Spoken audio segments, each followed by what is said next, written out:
Eh ben, je crois qu'il n'y a plus de questions. Il est 15 heures, donc timing parfait. Donc voilà, moi je vous ai parlé des émissions de gaz à effet de serre à l'université. Et donc Olivier va vous parler maintenant des enjeux énergie-climat. Donc on est à peu près sur le même sujet, mais avec plus macro. Voilà, donc Olivier, je te laisse la parole. Ok, bah merci Clémence pour cette transition. Donc de l'université qui n'est pas non plus micro, hein, mais jusqu'aux aspects macro. Donc bonjour à tous et à toutes. J'ai eu l'occasion d'avoir la chance d'échanger avec certains et certaines d'entre vous ces derniers mois, puisque je suis à l'université Gustave Eiffel depuis octobre 2020 en tant qu'étudiant. Et donc, je vais me présenter, puis je vais vous faire une petite présentation, puis on pourra échanger à la fin. J'imagine que, comme vous l'avez eu avec Clémence, on aura plein de choses à échanger à l'issue de cette petite présentation. Du coup, je vais vous partager mon écran. Ça doit être bon, je crois. J'organise un peu mes fenêtres. Vous voyez mon écran avec la présentation? Ouais, parfait. Ok. Alors du coup, la présentation que je vais vous faire, c'est une présentation dont vous avez peut-être déjà entendu parler. C'est ce qui est appelé par ailleurs la Big Conf, qui peut faire l'objet d'une conférence qui peut durer plusieurs heures. Mais là, on va essayer de faire court. Donc, on va peut-être faire un truc dans 40 minutes, quelque chose comme ça, qui permettent d'appréhender les enjeux énergie-climat et puis aussi levier de passage à l'action. Donc, c'est une présentation qui est proposée, qui a été mise en place par une association qui s'appelle Avenir Climatique, une association assez jeune dans sa composition et puis dans son historique, mais qui met à disposition cette présentation en licence Creative Commons pour que n'importe qui puisse aussi se l'approprier et l'utiliser et devenir conférencier finalement à Avenir Climatique, un parcours que j'ai suivi cette année en parallèle d'autres projets. Et d'ailleurs, je crois que Clémence, tu l'avais faite également il y a quelques années. Tout à fait. Donc moi, Olivier, je suis effectivement étudiant à l'Université Gustave Eiffel et en particulier au sein de l'ENSG, donc pour un master spécialisé en géomatique. J'ai travaillé pendant 15 ans chez BNP Paribas et là actuellement je suis en alternance dans une entreprise qui développe un outil digital pour accompagner la transition écologique et les projets territoriaux. Donc j'aurai l'occasion de vous en dire quelques mots peut-être à la fin.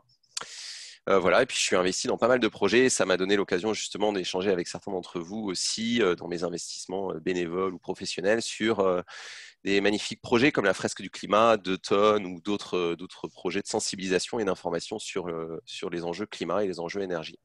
Et j'ai suivi la certification bilan carbone, ce qui m'a permis de m'éclairer aussi sur quelques aspects de la méthode bilan carbone qui est proposée par l'association bilan carbone.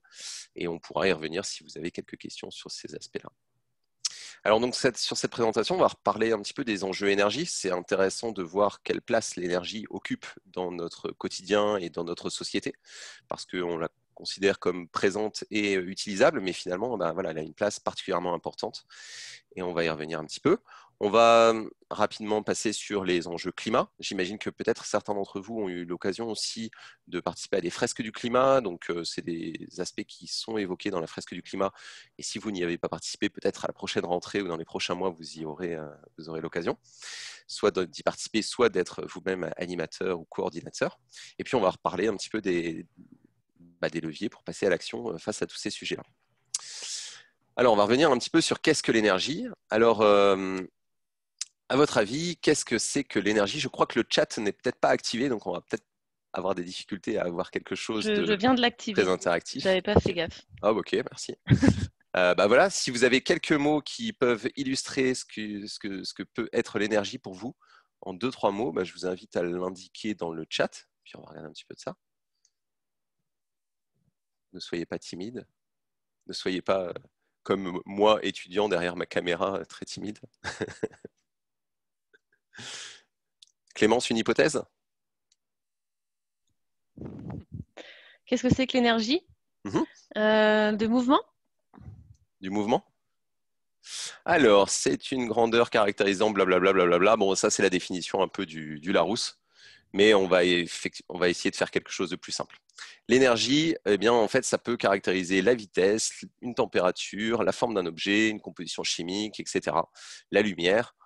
En somme, l'énergie, en fait, c'est une mesure qui peut qualifier la transformation du monde. C'est la manière dont on va pouvoir transformer, par exemple, une matière d'un état à un autre. Faire fondre, par exemple, du beurre ou changer d'état un objet, déplacer un objet, fabriquer quelque chose. Tout ça, ça nécessite de l'énergie et c'est la manière dont on le mesure, c'est l'énergie finalement elle-même dont on a besoin pour réaliser cette transformation.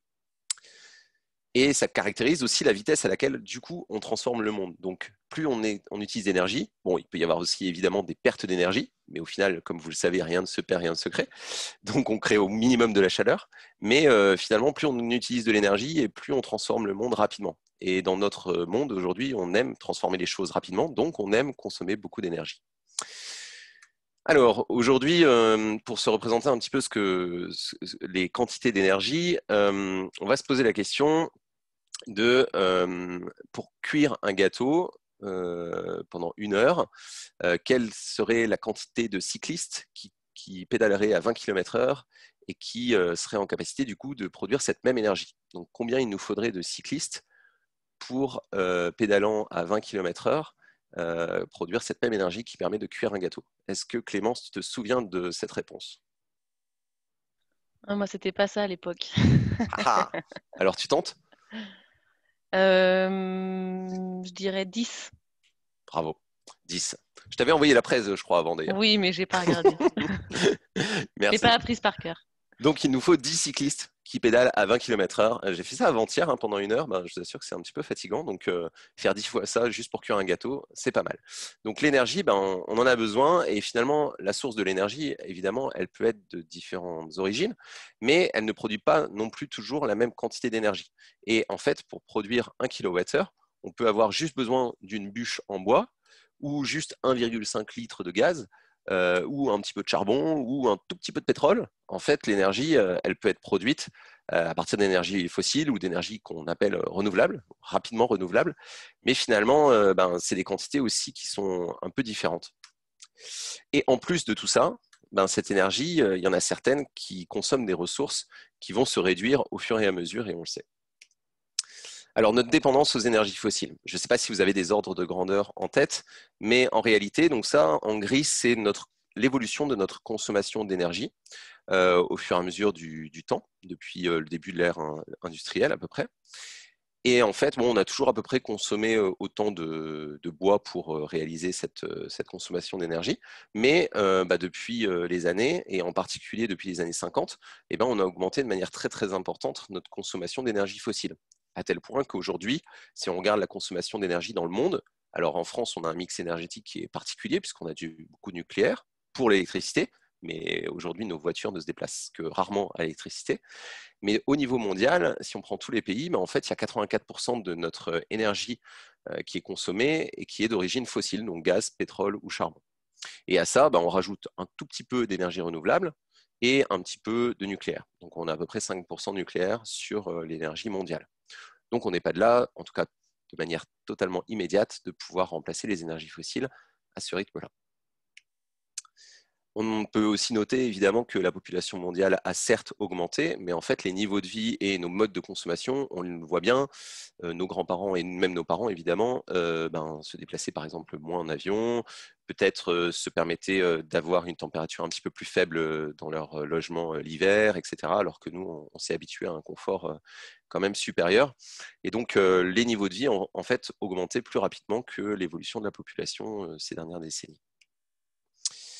Alors, toute cette énergie, ça sert à quoi? Ça sert à faire toutes nos activités, toutes les activités de nos sociétés. Ça peut être créer des médicaments, ça peut être consommer du digital, même si on ne se déplace pas quand on fait de la visio. Ça consomme aussi, comme vous le savez, des data centers, la fabrication surtout du matériel, comme le disait tout à l'heure Clémence, qui représente une partie importante, plus importante même que l'énergie consommée par ces mêmes devices ou dispositifs ou data centers. Et pour toutes ces activités, en fait, à chaque fois qu'on transforme le monde, et à chaque fois qu'on déplace quelque chose ou quelqu'un ou nous-mêmes, on consomme de l'énergie. On en est très dépendant, et ça, c'est une réalité. S'arrêter du jour au lendemain ou réduire du jour au lendemain notre consommation d'énergie, on voit que c'est très difficile. On peut aussi faire le constat que dans le monde, on n'est pas tous égaux face à notre consommation d'énergie. En fait, entre les pays les moins consommateurs d'énergie et les pays les plus consommateurs, les USA ne sont pas les plus consommateurs, mais font partie des plus consommateurs, finalement, on a des consommations d'énergie par habitant qui sont assez variables. Et il y a un juste milieu à trouver entre disposer de pas suffisamment d'énergie pour pouvoir se déplacer, vivre, etc. Et puis, finalement, être dans un excès de consommation d'énergie.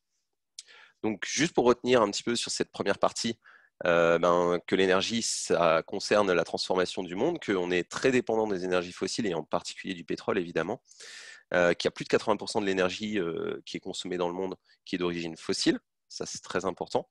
Et puis, en fait, dans certains pays, on manque d'énergie, mais surtout dans d'autres pays, on gaspille une partie de l'énergie.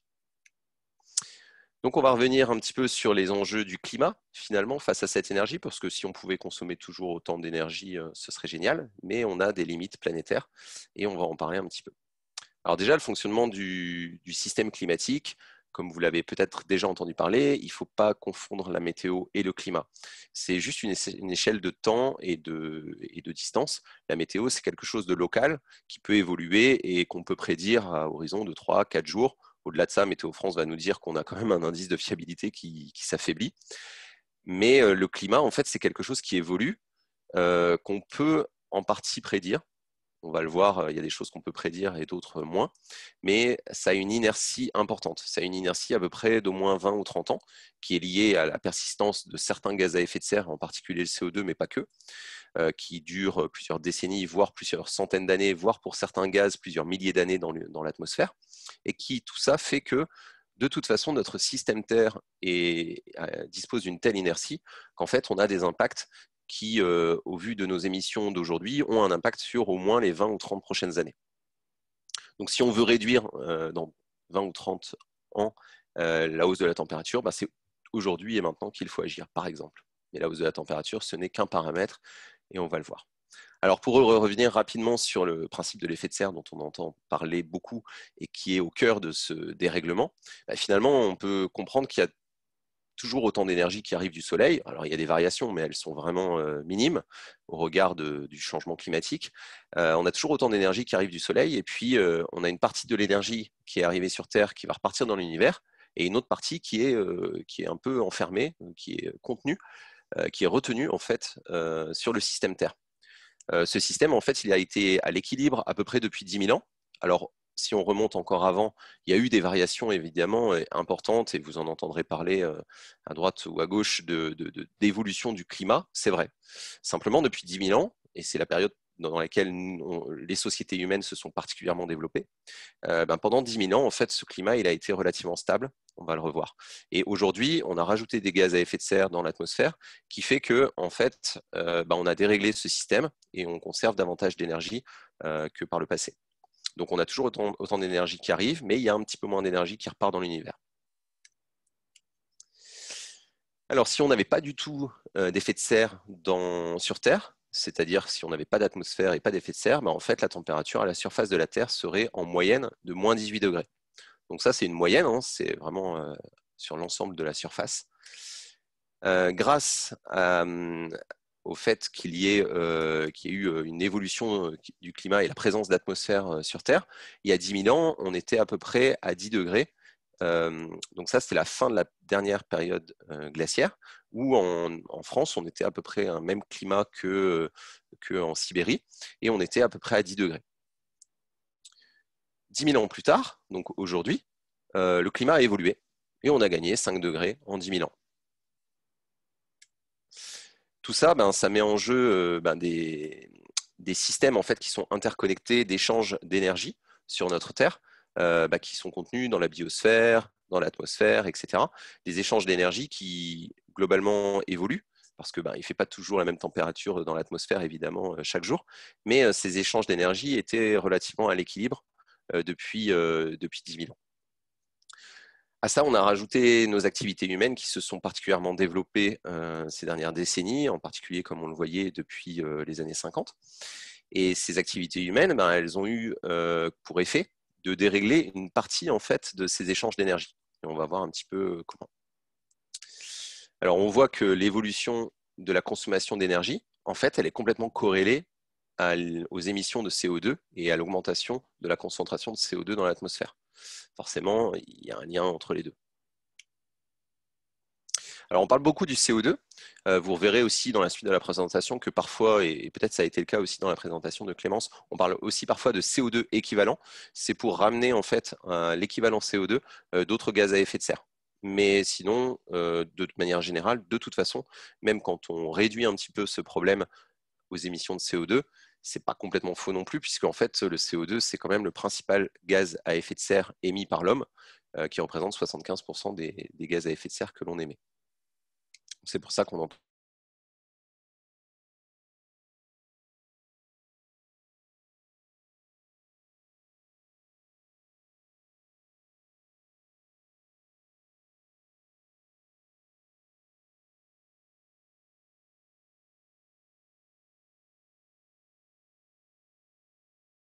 que, par exemple, il y a un incendie, on va dire, naturel et que la forêt brûle, il va être réémis dans l'atmosphère, il peut être absorbé par les océans.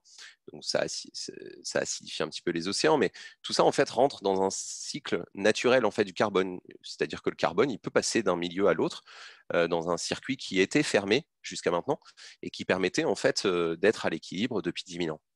Et puis à ça, finalement, on a rajouté, nous, des gaz à effet de serre qu'on a extraits d'où? Parce que finalement, comme on le dit, rien ne se perd, rien ne se crée. Donc ce carbone, il vient bien de quelque part. Ben, en fait, on l'a extrait des sous-sols, donc du charbon, du gaz ou du pétrole, et en fait, on l'a émis dans l'atmosphère. Et donc, on a rajouté, en fait, dans ce système qui était bien tranquille entre les plantes, l'océan et l'atmosphère, et ben, en fait, on a rajouté du CO2 qui a été extrait des nappes de pétrole, des poches de gaz et du charbon. Et puis, en fait, ce carbone, il ne va pas revenir tout de suite. Il va falloir attendre quelques millions d'années avant qu'il revienne sous la forme de pétrole. Donc, c'est une énergie qui n'est pas tout à fait renouvelable. Et donc, finalement, on a rajouté une quantité de carbone dans ce système qui était à l'équilibre, mais qui, du coup, devient un petit peu surchargé en carbone, quels que soient les milieux, donc que ce soit le milieu des plantes, l'océan et aussi l'atmosphère, évidemment, avec l'augmentation de la concentration. Alors, on a les émissions finalement, comme je l'évoquais, qui sont issues des usines, des transports, de toutes nos activités humaines, et puis qui peuvent être aussi liées aux ruminants notamment, on va le voir après. Et puis, dans ce cycle du carbone, finalement, aujourd'hui, le carbone que l'on extrait des énergies fossiles, la nature, finalement, en tout cas la planète, va essayer de le stocker, il va être capté quelque part. Parce que ce CO2, et les autres gaz à effet de serre ne disparaissent pas dans l'univers et ne réintègrent pas les poches de gaz et les nappes de pétrole. Donc en fait, il va être absorbé, forcément stocké quelque part. Il va être stocké soit dans l'atmosphère, soit par la photosynthèse, donc ça c'est plutôt pas mal, la nature nous aide là-dessus pour constituer des stocks naturels de carbone, mais c'est aussi absorbé par les océans et puis ça a un certain nombre aussi là de conséquences que les océans absorbent du CO2. Et puis on peut se demander aussi jusque quand. Parce que finalement, ces stocks, et en particulier l'atmosphère, les océans, mais c'est vrai aussi sur la photosynthèse, eh bien en fait, ces stocks ont une capacité qui à un moment donné devient limitée et on ne peut pas augmenter la concentration, notamment dans l'atmosphère et dans les océans indéfiniment. Alors depuis 800 000 ans à peu près, mais c'est vrai évidemment depuis là sur la courbe 200 000 ans, on n'a jamais eu une augmentation aussi fulgurante de cette concentration en CO2 dans l'atmosphère, et on peut revenir sur plusieurs centaines de milliers d'années. On n'a jamais eu une concentration qui soit aussi importante. Cette concentration, elle augmente de manière vraiment totalement exponentielle. C'est-à-dire que c'est vraiment l'échelle de temps qui est important de prendre en compte à ce stade. C'est que ces variations, elles ont déjà eu lieu par le passé, mais jamais de manière aussi rapide. Donc on a parlé beaucoup de CO2 et puis comme je l'indiquais, on a quelques autres gaz à effet de serre. Ça a des conséquences et des conséquences qui ne sont pas totalement maîtrisées. Là, vous voyez une sorte de trou qui est en Sibérie, c'est la fonte du permafrost, c'est-à-dire un sol gelé normalement en permanence depuis des milliers d'années et qui finalement commence à dégeler et libérer du méthane qui était emprisonné sous ce sol gelé. Et ça peut avoir pour conséquence, comme certains d'entre vous le savent, finalement d'entretenir finalement ce dérèglement climatique parce que plus il fait chaud, plus on a du permafrost qui peut fondre, pergélisol en français, et qui peut libérer du méthane, qui peut contribuer à l'augmentation de la concentration de gaz à effet de serre et qui donc peut contribuer à entretenir le dérèglement climatique. C'est vrai également sur l'effet albédo, alors que vous connaissez peut-être un petit peu, c'est la réflexion en fait des surfaces claires qui sont permises par les surfaces glacées, les surfaces gelées, et qui donc permet ici de réfléchir une partie des rayons du soleil. Et donc, ces rayons du soleil qui étaient réfléchis jusqu'à maintenant par la glace, par la neige, eh bien, réchauffaient moins la Terre, puisque ces rayons étaient en partie réfléchis directement vers l'univers. Et cet effet albédo, eh ben, il est réduit du fait de la fonte des glaces. Et donc, l'énergie va être plus directement emmagasinée par la Terre. Et ça, c'est aussi un effet qui peut contribuer à entretenir le dérèglement climatique et l'augmentation de température. Enfin, l'augmentation d'énergie et donc l'augmentation de température. Alors, sur tout ça, ben, il y a des experts que vous connaissez peut-être, c'est le GIEC, qui est donc un groupement de l'ONU qui a été créé il y a une trentaine d'années. Et puis, au fur et à mesure de leur rapport, eh bien, ils expliquent et synthétisent les connaissances humaines sur le dérèglement climatique. Depuis ces dernières années, évidemment, ils ont été quand même de plus en plus clairs et certains que le dérèglement climatique était totalement dû à l'homme, aux activités humaines. Ça fait maintenant consensus. Et ça a donné lieu notamment aux échanges de la COP 21 à Paris en 2015, qui a donné lieu à l'accord de Paris, qui vise à tenter de contenir le dérèglement climatique et en particulier le réchauffement climatique à 2 degrés au maximum à horizon de 2100 et si possible le plus en deçà de 2 degrés. Donc les différents scénarios qu'établit le GIEC, c'est juste de la prospective, on ne sait pas vraiment ce qui va se passer. Si on arrive à réduire de manière très importante nos émissions de gaz à effet de serre, eh bien, on peut essayer de suivre la ligne bleue ici. Donc ça, c'est le scénario bleu, le RCP 2.6. Bon, ça, je vais vous passer le détail de la légende, mais c'est globalement une mesure du dérèglement climatique. Et donc, on peut essayer de contenir le dérèglement climatique si on agit fort et rapidement. Sinon, on va se retrouver dans un scénario intermédiaire et puis au pire, on peut se retrouver avec un niveau d'incertitude, comme vous le voyez ici, assez grand. Donc, on joue un petit peu au dé, de savoir en fait si on suit la tendance en rouge qui est finalement sans politique climatique et sans mesures particulières, continuer de consommer des énergies fossiles et continuer de faire évoluer nos modes de vie, c'est-à-dire globalement de plus en plus de monde prenne l'avion, de plus en plus de monde mange de la viande, de plus en plus de monde, etc. Eh bien, on pourrait risquer de suivre ce scénario en rouge. Aujourd'hui, la tendance, c'est qu'on est entre les deux, la tendance. On est quand même encore dans cette période où beaucoup de choses peuvent se jouer, évidemment, mais le scénario 1.5, il est peu probable qu'on arrive à le suivre à horizon de 2100.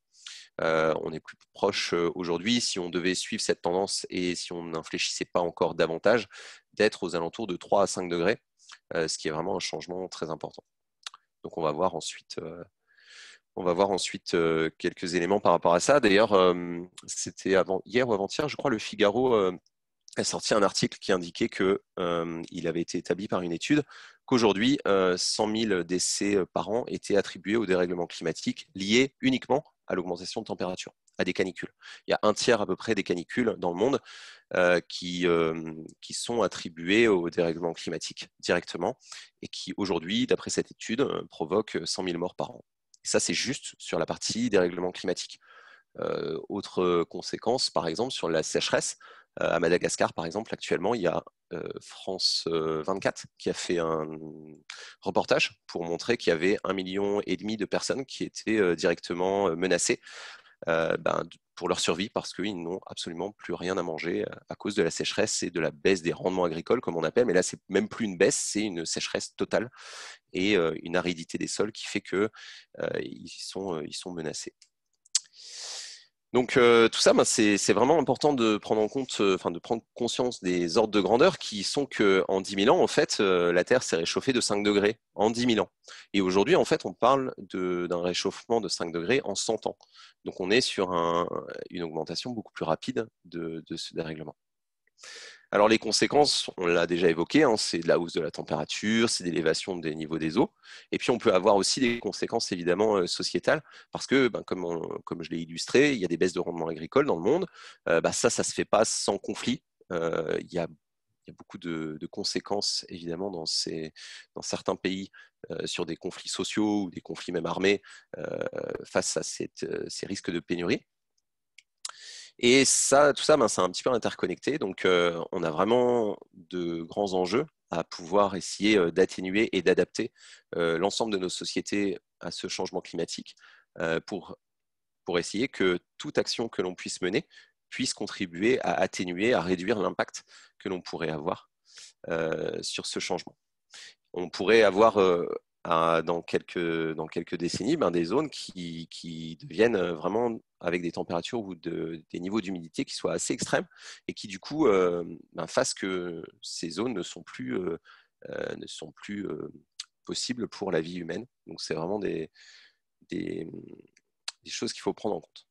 Alors chez nous en Europe et en France, ça change quoi? Comme on l'a dit, on a un changement qui s'est opéré en 10 000 ans sur 5 degrés qu'on a gagné en 10 000 ans. Et puis là, 5 degrés en 100 ans, on a vraiment du mal à se rendre compte, nous en tout cas, de notre perception de ce que ça peut représenter. Ça a aussi, on le voit de plus en plus, des impacts sur notre capacité aussi d'autonomie alimentaire. Il y a de plus en plus de territoires qui s'engagent, par exemple, sur des plans d'alimentation territoriaux pour justement être en capacité de pouvoir piloter leur capacité de résilience alimentaire sur chaque territoire et aussi leur autonomie. Donc il va falloir atténuer, donc réduire l'impact, et puis aussi s'adapter en fonction des conséquences qui de toute façon vont en partie arriver, mais on va espérer le moins possible. Donc l'enjeu, en résumé, sur le climat, évidemment, c'est des enjeux qui sont extrêmement importants et qui sont urgents, qu'il faut prendre en compte. En ce moment, il y a la loi climat et résilience qui a été étudiée et dont le projet de loi a été voté par l'Assemblée nationale. Elle doit encore être revue par le Sénat et elle va faire un aller-retour. Et c'est vraiment l'un des moments aussi où il y en a déjà eu par le passé avec la Convention citoyenne pour le climat. Cet été, il y aura la Convention des entreprises pour le climat. Donc, il y a aussi des opportunités dont on doit se saisir pour pouvoir agir, certes au niveau individuel, mais aussi au niveau collectif pour faire infléchir ces politiques. Alors, on va revenir du coup en troisième lieu sur le passage à l'action et ce qu'on peut faire sur tout ça. Alors, comme je l'évoquais, l'accord de Paris, en fait, vise de tenter de contenir le dérèglement climatique à horizon de 2100. Donc là, au plus 2 degrés. Aujourd'hui, les engagements qui sont pris ne nous permettraient pas d'atteindre cet objectif.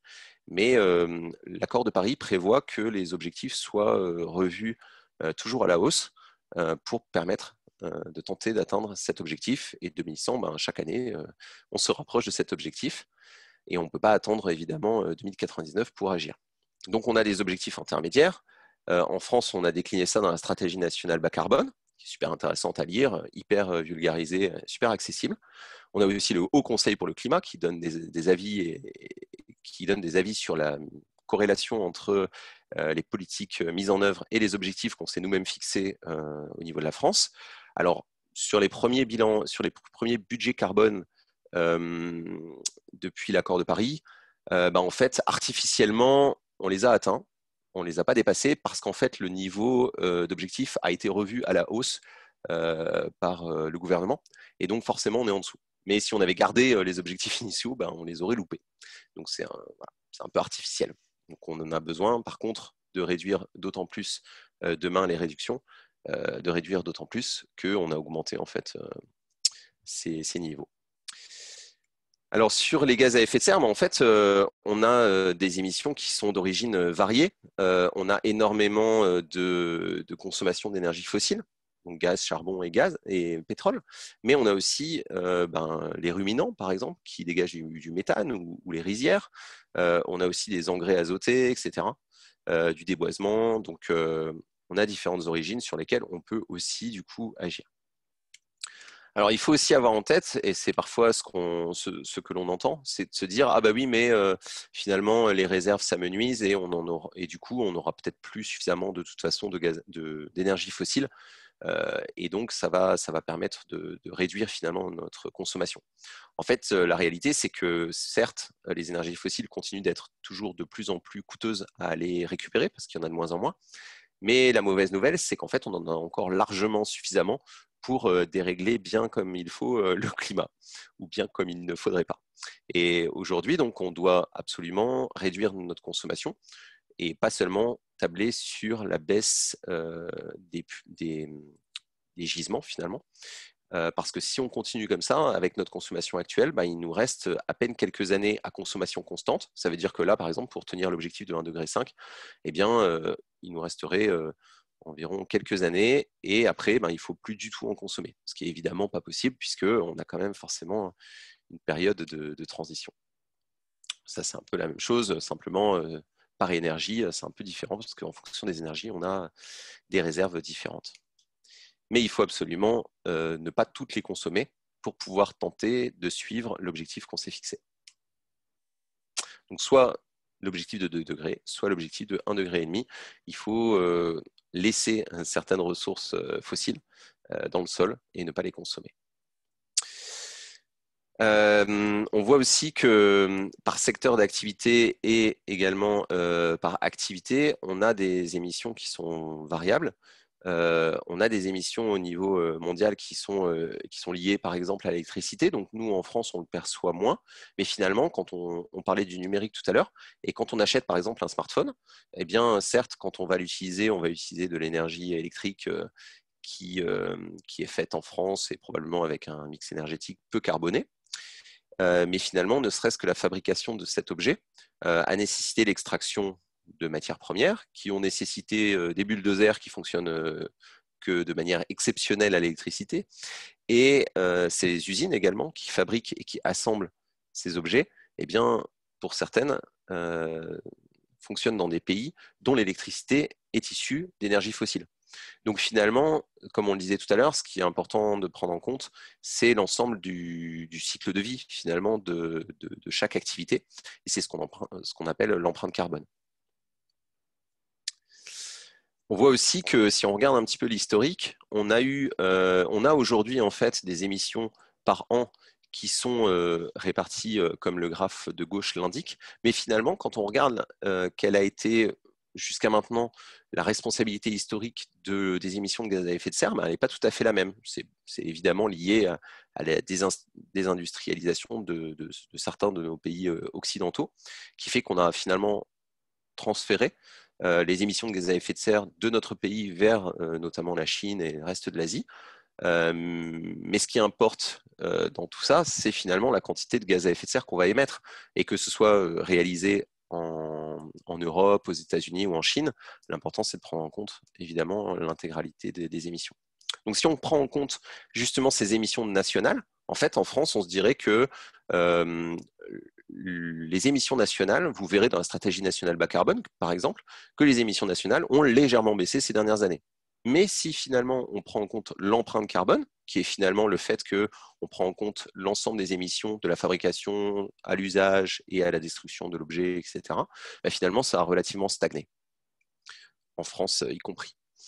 Donc, si on prend les émissions nationales plus les émissions importées, on va dire, c'est-à-dire celles qui sont réalisées à l'étranger pour les objets que l'on consomme, eh bien, finalement, on est aujourd'hui entre 10 et 12 tonnes d'émissions par Français, par personne et par an, de CO2 équivalent toujours. Hop. Alors les actions face à tout ça, ben, elles sont multiples évidemment et il faut bien se garder en fait de se dire qu'il y a des actions qui doivent débuter avant d'autres. Elles sont forcément tirées par des décisions gouvernementales, comme on l'évoquait tout à l'heure. Il y a des stratégies à définir qui tirent aussi derrière des enjeux, notamment par exemple industriels ou des choix industriels. Mais elles peuvent aussi être mises en œuvre par des entreprises elles-mêmes, par des établissements scolaires comme l'UGE et par des individus. Ces solutions, elles sont très variées finalement. Est-ce qu'elles peuvent être individuelles, collectives, sectorielles? On voit bien qu'il y a certaines actions qui peuvent être individuelles, comme par exemple le choix du déplacement vers le domicile. Ça peut être l'université Gustave Eiffel, mais ça peut aussi être tiré par des incitations collectives. Si on permet par exemple au personnel de se voir rembourser une partie de son vélo électrique, eh bien, finalement, ce sont des actions collectives qui vont aussi avoir de l'influence sur les comportements individuels. Donc tout ça, c'est très lié. Et chaque acteur, finalement, dans la société, quelle que soit sa position et quel que soit son rôle, parce qu'on est aussi nombreux à avoir différents rôles dans notre société, on est ne serait-ce que, pour la plupart d'entre nous, salariés ou étudiants et également citoyens, c'est-à-dire qu'on a un maire, on a un député, on peut aussi soi-même s'investir dans des associations, etc. On pourra aussi jouer un rôle dans des entreprises. Et bien, tout ça nous permet d'avoir finalement des leviers d'action qui se démultiplient en fonction des rôles que l'on a dans notre société. Alors ici, vous voyez un petit peu le scénario Négawatt, donc une association que vous connaissez probablement, qui a réalisé des scénarios de transition écologique prospectifs pour nous mener jusqu'en 2050 avec de la sobriété énergétique et une direction, un parti pris, on va dire, de cette association, qui est qu'il vise de ne plus utiliser ni d'énergie fossile, ni de nucléaire. Donc, un mix énergétique intégralement supporté par les énergies renouvelables, qui nécessite évidemment pas mal de sobriété. Ici, pourrait s'ajouter, si on devait consommer davantage d'énergie, éventuellement voilà, du nucléaire, parce que suivant les mix énergétiques et suivant les scénarios de transition énergétique, on peut avoir différents mix énergétiques qui peuvent se dégager en fonction des choix. Ce n'est pas l'association Négawatt ou ce n'est pas le Shift Project qui vont dessiner l'avenir de demain, et ce sera probablement un petit peu entre tout ça, le résultat. Donc plusieurs scénarios sont sur la table, et puis le débat politique, il a lieu. Alors on peut aussi noter qu'il faut faire particulièrement attention à ce qu'on appelle l'effet rebond. C'est ce qui va se produire, par exemple, sans nul doute, avec le Covid, puisque pendant pas mal de mois, on a eu l'occasion, contraint et forcé, d'économiser, par exemple, un petit peu, si on en a eu la possibilité, et parce qu'on n'a pas pu partir en vacances, on n'a pas pu partir en week-end, etc. Et dès lors que les terrasses sont ouvertes ou les vacances sont possibles, on va se précipiter à pouvoir, moi le premier, réserver des vacances et pouvoir en profiter.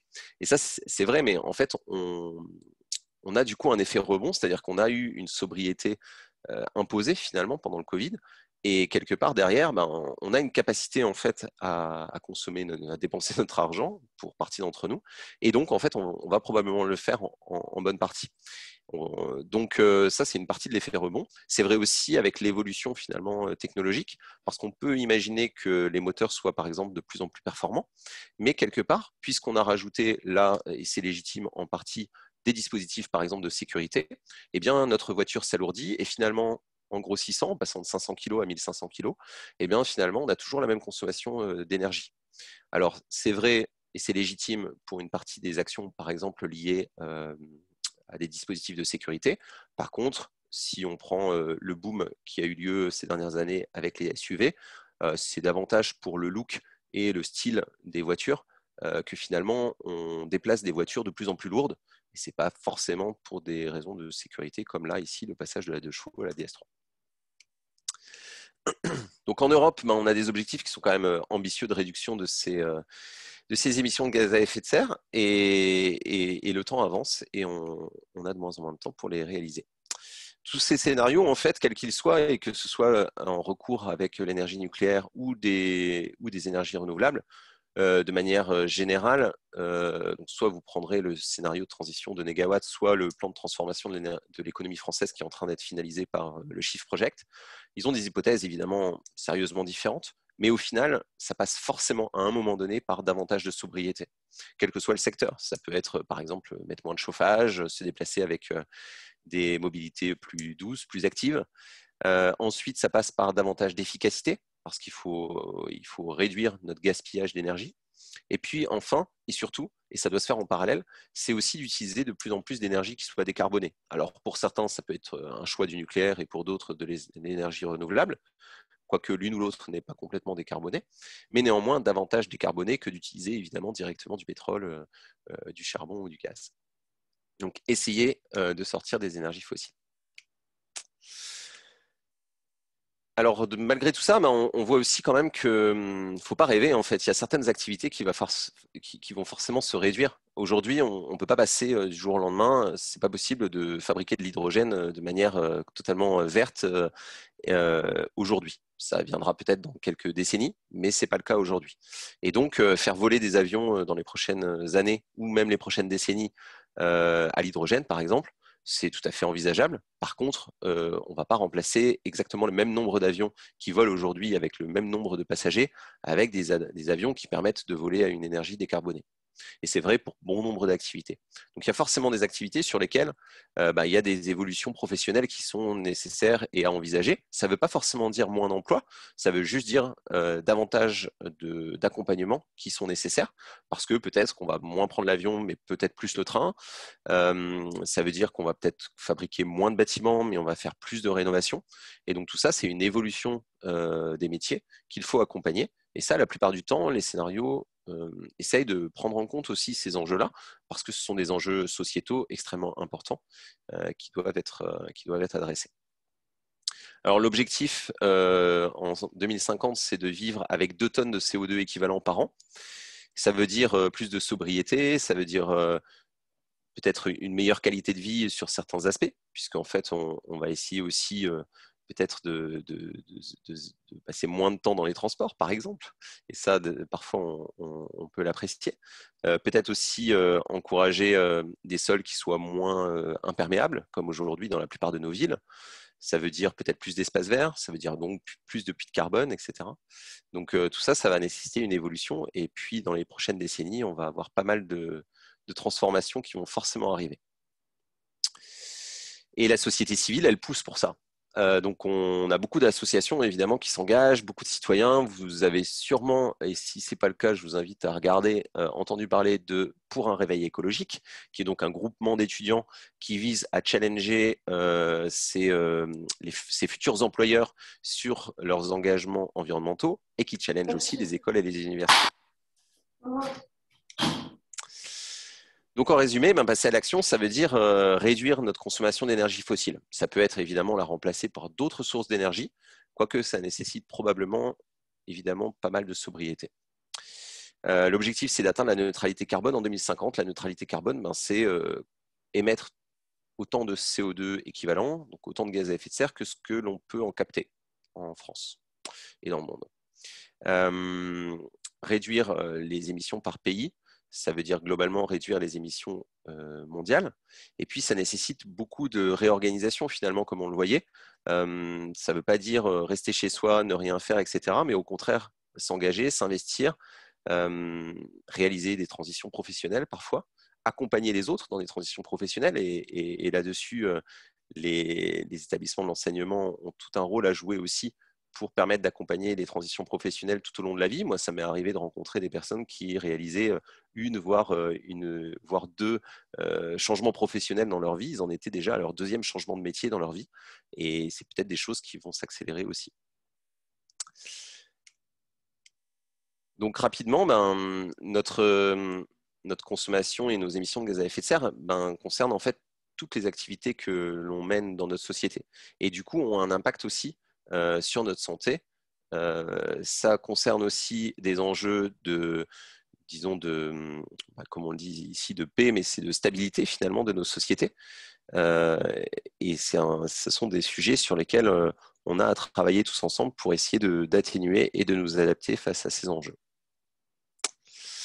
Et puis d'essayer aussi, évidemment, face à tout ça, comme je l'évoquais, de créer l'occasion en fait que tous ces enjeux de transition soient l'occasion de s'épanouir, de bénéficier par exemple d'environnements plus verts, d'environnements plus agréables, de vacances peut-être plus sobres mais tout aussi heureuses en s'épanouissant de pouvoir visiter des coins qui ne soient pas forcément à l'autre bout de la terre, et puis de mener aussi des projets communs et de s'engager sur ces transitions ensemble, comme on le fait avec Clémence, avec certains d'entre vous, avec bon nombre d'entre vous, sur des projets avec les étudiants, avec les partenaires évidemment industriels, et puis aussi avec tous les enseignants et les encadrants. Voilà un petit peu la présentation que je voulais vous faire. Donc, je vais arrêter mon partage d'écran. Et puis, si vous avez des questions ou si vous voulez qu'on revienne sur certains points, je suis à votre écoute.